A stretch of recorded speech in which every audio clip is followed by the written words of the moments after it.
Right, okay Lee. Nice to see you mate. I can give you some help here. Obviously Lee's got a bit of a slight problem with the shanks and I'm going to show him a simple drill today. It's really going to help him out. Something that's dead easy for any of you to do if you find yourselves in the same problem. We just need 3 T-pegs of 3 different colours. And Lee, if I just get you to set up to the ball here. I'm going to place 1 T-peg down here, just this side of the ball, with just enough room for the toe of his club to pass through it. And I'm going to put the blue T-peg just the other side of the ball with just enough room for the heel of the club to pass through it. Now what I'm going to do first of all is place a 3rd red T-peg just in the middle.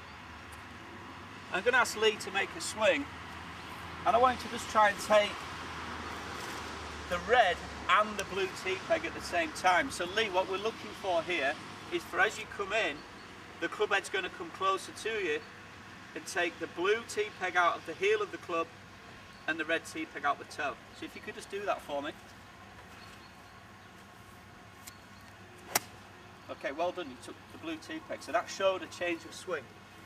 What we'll do now is on top of the red T-peg, we'll place the ball. But I'd like you to do the same game, okay? So you're taking the red T-peg, but also the blue T-peg at the same time. Very good, okay? And you'll notice there's a good strike there. So we're taking the blue T-peg and the red T-peg, yeah?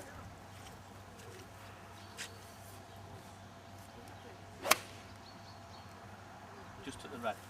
Okay, and that's what you might feel. You may feel to begin with that he's going to try and take the blue and the red T-peg, but in actual fact when there's a ball there, we take just the red T-peg, which Lee is precisely what we wanted to have happen.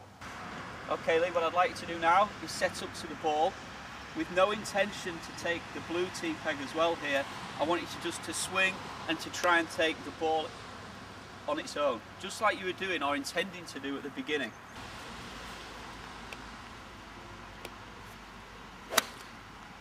Okay, did we get that?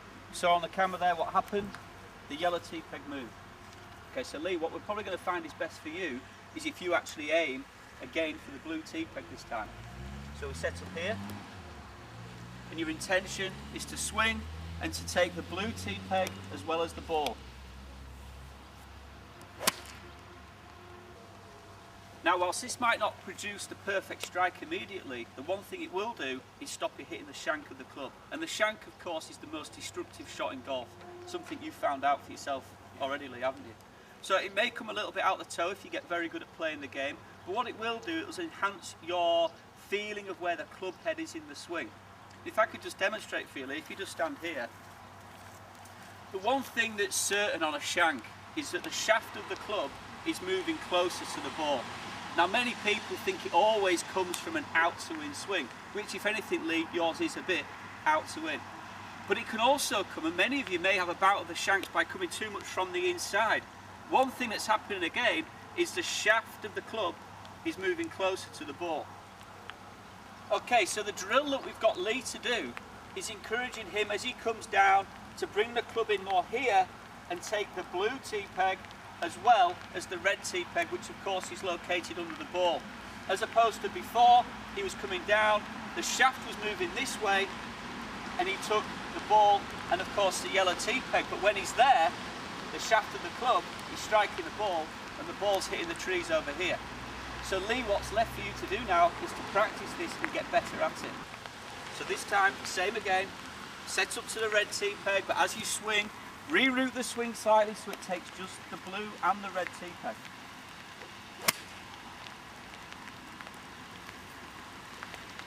Now if Lee was to practice this a bit, he'll get better at it. Eventually Lee, I'd want it where you're taking just the red T-peg, okay? The one thing he's not going to do from here is shank the ball, and that will give you an awful lot more confidence out on the course. The problem with this though is we can't go setting up T-pegs on the course. So now what I want Lee to try is to use his imagination, and you need to now look at a piece of the ground that is where the blue T-peg was. It's almost like you're hitting another ball that's located here. So Lee, if you set up to this ball, Lee's going to swing this time But he's going to imagine this ball is still here, and you're going to swing to hit that ball that was there, Lee. Okay? Lovely. How did that feel, Lee? Okay? Let's see if it wasn't just lucky, see if he can do it again. So, the imaginary ball is here. This time it's the T-peg. If I take the T-peg away, imagine you're hitting where the T-peg was, Lee. Okay, good. Much, much better. And before we get too wet, I think we'll call it a day there, Lee. Well done. Hopefully, Lee will have a shank-free round the next time he plays, and he'll enjoy his golf a lot more. Well done, Lee.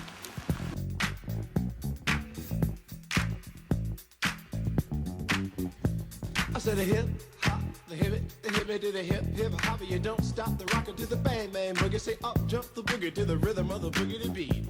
Now what you hear is not a test. I'm rapping to the beat, and me, the groove, and my friends are gonna try to move your feet. You see,